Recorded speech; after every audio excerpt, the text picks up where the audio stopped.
Salve os irmãos com a paz do Senhor Jesus, amém? E com muita alegria que nós estamos aqui nessa noite. Todos, creio que aqui a maioria me conhece.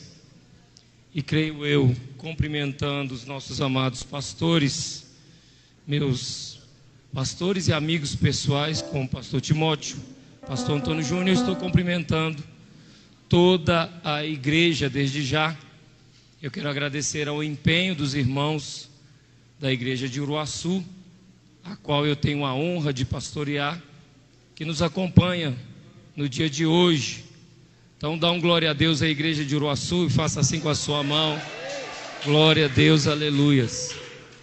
Os irmãos sabem que eu já estive aqui nesse lugar, já preguei muitas vezes nesse púlpito, e a expectativa de um pastor, quando ele sai de uma igreja, quando Deus o transfere, o leva, porque assim é a nossa vida, o nosso patrão, aquele que nos governa, aquele que zela de nós é o Senhor. E quando isso acontece, existe uma expectativa no nosso coração de como aquela igreja vai ficar, porque cada rebanho tem a sua particularidade, porém é rebanho do Senhor, não é do pastor. A igreja é do sumo sacerdote chamado Jesus de Nazaré. E quando ele nos honra em representá-lo, nos dá a condição de passar um tempo. Então eu fico muito feliz, porque na verdade eu tenho uma admiração muito grande. Nós sabemos que o apóstolo Paulo nos diz que nós somos carta lida. E quando eu começo a ler a vida do nosso amado pastor Timóteo, sua esposa, pastora Daisy, os seus filhos e toda esta igreja, eu fico olhando o que Deus falou a um homem chamado Abraão, e é somente nesses versículos aqui que eu quero rapidamente falar.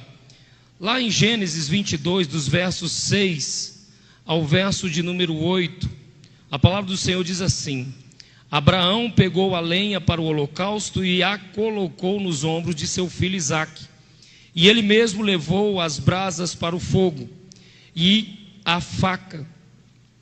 E caminhando os dois juntos, Isaque disse ao seu pai Abraão: meu pai.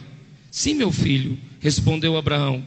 Isaque perguntou: as brasas e a lenha estão aqui, mas onde está o cordeiro para o holocausto?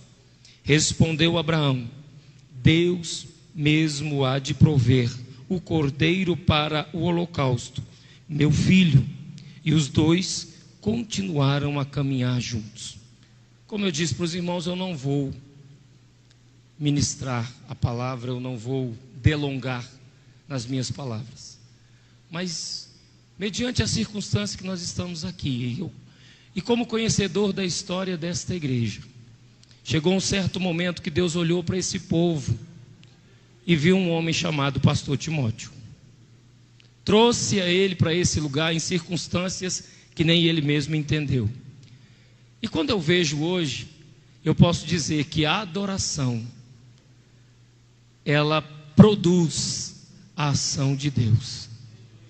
Porque o que nós precisamos todos os dias, por sermos carentes e necessitados de tudo que Deus faz na nossa vida, tudo, para respirar dependemos de Deus, para viver, tudo que façamos, conforme a palavra nos orienta, façamos para que o nome do Senhor seja glorificado. E as pessoas têm uma concepção errônea de que adorar é só quem toca, é só quem canta. Abraão, com a sua fé, ficou conhecido como o maior adorador de todos os tempos, pois a promessa dele chegou até a este lugar, chegou à minha vida e chegou à sua vida. Porque quando você pratica a sua fé, todos sabem, eu não vou decorrer no texto, mas todos sabem que Abraão estava levando o seu filho para o sacrifício, e o filho pergunta para ele, e o que ele diz? O Senhor proverá. Chegou o tempo, como palavra profética, eu lanço isso sobre esta casa.